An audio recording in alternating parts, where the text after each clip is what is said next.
Dan pemirsa, untuk membahas fenomena modus kejahatan pura-pura menjadi pocong yang meresahkan masyarakat, kita sudah terhubung dengan kriminolog Universitas Budi Luhur. Sudah ada Mas Lucky Nuhardianto. Mas Lucky, selamat sore. Selamat sore Mbak Anissa.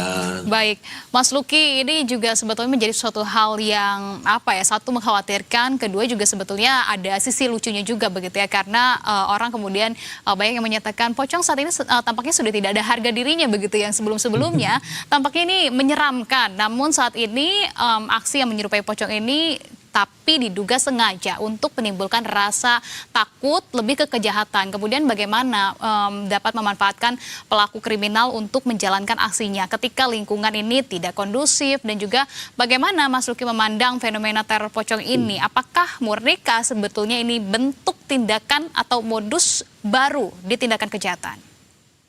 Ya, sebelumnya juga berkaitan dengan bagaimana kemudian modus pocong ini yang berubah gitu ya, bertransformasi dari yang kita kenal dulu bersifat rekreasional seperti prank gitu ya, terus kemudian bercanda melalui berbagai media sosial sampai kemudian menjadi viral. Itu sebenarnya adalah menyuguhkan berbagai konten-konten yang bersifat entertain di sana. Tapi saat kemudian kita berbicara mengenai irisan fear of crime, maka tentu ini kita bisa kategorisasi sebagai salah satu bentuk opportunistic crime.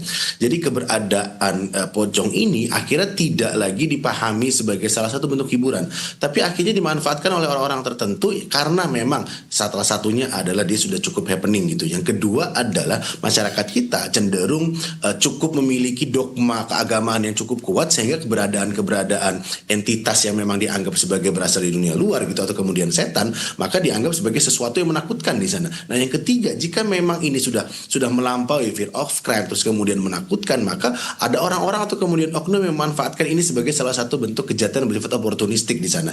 Kenapa kemudian terkategori sebagai oportunistik? Karena seringkali mereka berupaya untuk memanfaatkan situasi. Saat kemudian misal ada modus yang mereka melakukan pengetukan, terus kemudian jika memang tidak disaut, maka mereka bisa simpulkan bahwa tidak ada orang yang kemudian berada di rumah.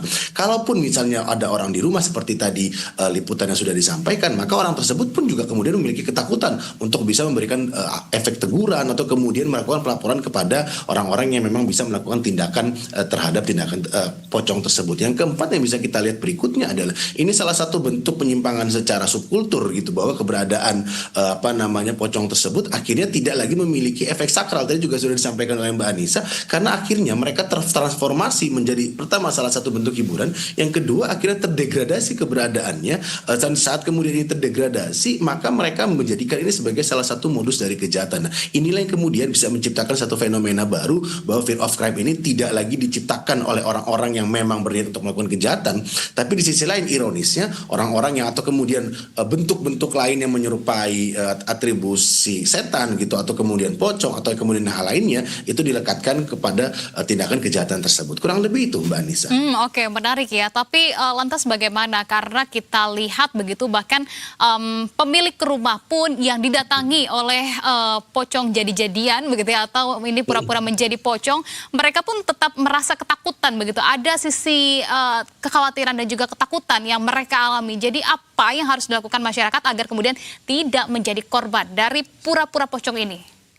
Ya, yang pertama tentu ini salah satu bentuk kejahatan yang memanfaatkan rekayasa secara sosial, atau kita kenal mungkin secara soceng ya, social engineering di sana. Mereka pintar memanfaatkan situasi, mereka kemudian mencari korban yang memang suitable atau orang-orang yang mungkin memiliki traumatik atau ketakutan terhadap entitas pocong tersebut. Yang ketiga adalah seringkali kejahatan seperti ini karena memang rendahnya dalam konteks pengawasan di sana. Maka yang bisa kita kemudian garis bawahi, yang bisa melakukan edukasi adalah bahwa saat kemudian menemui perilaku seperti ini, maka tentu harus bisa melaporkan kepada pihak-pihak yang memang seharusnya berada di lingkungan setempat gitu, atau kemudian mengoptimalkan peran dari polisi RW. Alih-alih kemudian siskamling yang bisa kemudian berada, keberadaan polisi RW seharusnya bisa meningkatkan bagaimana kemudian community crime prevention itu berada di masyarakat. Yang kedua adalah mulai kemudian kita memahami bahwa keberadaan pocong yang memang berada dewasa ini seharusnya tidak terafiliasikan kepada sesuatu yang bersifat mistis di sana. sana. Jadi ini adalah salah satu bentuk upaya seseorang untuk melakukan kejahatan, sehingga ancamannya tentu orang-orang tersebut seharusnya bisa memiliki ancaman secara pidana. Yang ketiga yang kemudian perlu digarisbawahi adalah seringkali masyarakat orang-orang yang kemudian menjadikan pocong ini sebagai salah satu bonus kejahatan, mereka memanfaatkan situasinya, Mbak. Jadi saat kemudian ini sudah happening, terus kemudian menyasar kelompok perempuan bahkan, atau kemudian menyasar tempat-tempat yang cenderung sepi, maka seharusnya sudah bisa dipetakan. Jadi kita kenal sebagai crime hotspot di sana, sehingga keberadaan pocong ini di berbagai wilayah yang seharusnya memang kalau kita lihat di berbagai tempat tadi ya, di Tangerang Selatan, Bekasi, terus kemudian Sawangan, itu adalah wilayah suburban, seharusnya sudah bisa dipetakan dan kemudian dioptimalkan sejauh mana masyarakat bisa bersama-sama untuk melindungi kenyamanan dan keamanan di pemukiman setempat. Kurang lebih itu. Oke, Mas Luki, terakhir karena ini sudah terlanjur happening begitu ya, kemudian juga sudah viral. Apakah kemudian juga kalau kita lihat dari kacamata kriminolog begitu terhadap pelaku yang berpura-pura menjadi pocong ini, mereka akan tetap meneruskan fenomena ini berpura-pura menjadi pocong, atau nanti ini kalau kita lihat ini tampaknya akan kemudian mulai melonggar begitu ya, mulai mereda dan kemudian nanti akan ada lagi, atau seperti apa kira-kira menurut Anda? Ya, menurut saya dibutuhkan satu sikap yang tegas ya dari pihak kepolisian, tidak lagi menunggu munculnya laporan, tapi kemudian jika memang sudah ada warga atau kemudian masyarakat yang berhasil mengamankan pocong jadi-jadian ini gitu ya, sehingga segera saja dilaporkan, karena dengan adanya ini maka efek yang pertama adalah seharusnya bisa memberikan efek deter gitu, efek penjeraan kepada orang-orang yang memang menjadikan pocong ini sebagai modus kejahatannya. Yang kedua adalah tentu keberadaan masyarakat yang bisa memberikan aspek pengamanan dan kenyamanan dalam beraktivitas, itu seharusnya bisa ditingkatkan sehingga tidak lagi memberikan ruang jika memang mereka ingin mengklarifikasi, meminta maaf gitu ya. Karena jika memang kita memberikan ruang seperti ini, maka tidak lagi kita pahami ini sebagai salah satu bentuk aktivitas hedonistik yang biasa dilakukan oleh para remaja, tapi ini adalah salah satu bentuk pengingkaran dan kemudian memanfaatkan situasi untuk dapat melakukan kejahatan.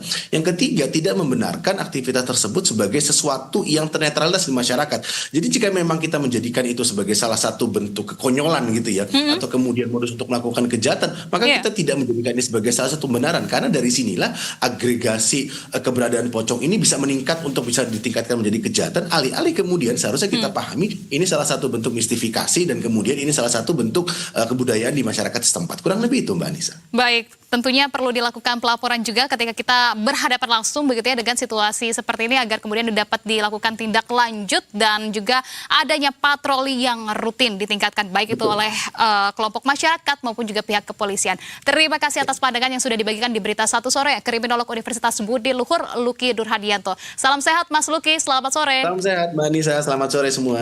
Terima kasih.